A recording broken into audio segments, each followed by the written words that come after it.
about this report.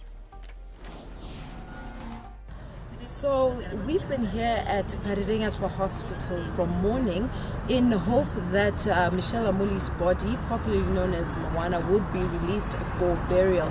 But unfortunately, the two families from her maternal side who are sitting here, we are in the OPD parking lot, and the paternal side, who are also on the other side in the same parking lot, are not reaching or have not reached an agreement as to how Moana will be buried. So at the moment, the mother of Moana, Yolanda, went to the High Court to make an appeal for the nullification of the burial order. So at the moment, they are getting ready to go to the High Court to see or to hear the ruling as to when or if the burial order that Moana's father has will be nullified. We'll be giving you updates as we go during the day.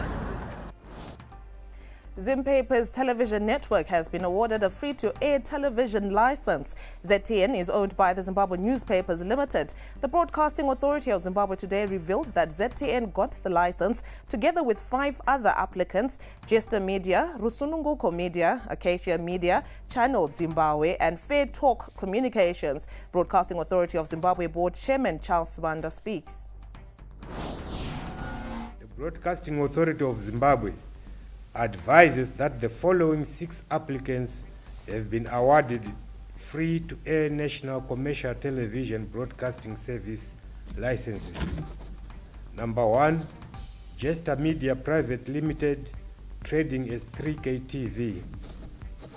2, Zimbabwe Newspapers 1980 Limited, trading as ZTN. 3, Rusununguko Media Private Limited, trading as NRTV. 4, Acacia Media Group Private Limited, trading as Kumba TV. 5, Fair Talk Communications Private Limited, trading as Kiona TV. And 6, Channel Zimbabwe Private Limited, trading as Channel D. ZTN General Manager Nom Sankala speaks. A lot of work in creating and building the ZTN brand, so we are very excited that it has gotten us this far. We're also looking forward to the next phase of our journey, especially contributing to the growth of film and television in Zimbabwe. So yeah, it's an exciting time for us. High Court Judge Justice Tawanda Chipati has granted journalist cum activist Hopewell Chingono bail. He's being charged with defeating or obstructing the course of justice. The judge ruled that the magistrate's court misdirected itself in remanding him. He was granted the same bail conditions as those in his incitement case and was cautioned not to make any tweets that undermine the justice system. His lawyer Douglas Coulter speaks. Bail has been granted, basically on the same conditions as the previous charge. So no new bail conditions have been added, save for one, which says that he shouldn't use his Twitter account to undermine the administration of justice. Government says it will be strict on itself when implementing the National Development Strategy 1, which was launched on Monday. Secretary for State, Enterprise Reform and Corporate Governance in the Office of the President, Willard Manungo, says this will go a long way in luring and reassuring investors whenever they consider bringing capital to Zimbabwe. He spoke to ZTN. The issues of policy inconsistency, the issues of policy reversals, the National Development Strategy is mechanisms and inbuilt evaluations that are meant to identify any inconsistencies and the corrective measures that are inbuilt in the National Development Strategy to ensure that we are able to nip in the bud any inconsistencies that arise during the implementation of the National Development Strategy. In Vision 2030, His Excellency the President, Comrade Mnangagwa, emphasizes the need. When the national lockdown came into effect in March, most of the operators in the creative sector were only transacting using our local currency. However, during the same period, authorities reintroduced the use of United States dollars as legal tender. Now, as most businesses gradually reopen, artists are happy to be taking home the greenback. We spoke to the theatre coordinator at the Justin Mpepo Little Theatre, Caroline Mangenga. Theatre, or the arts generally, is a sector that really is, in terms of economic-wise anyway, it's been very difficult, but now with the US dollar, it's easier now because at the end of the day, our actors also need to eat, they also need to raise enough money to take care of their families. So this is a good step for us because we're able to charge and people can actually get paid sufficiently enough to make a living as artists. So it's actually a very big thing for us and we're quite excited about what the future holds.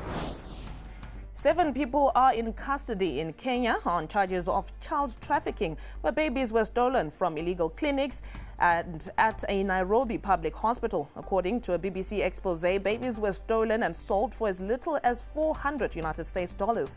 Hospital administrators, a nurse, a social worker and medics have been implicated in the case.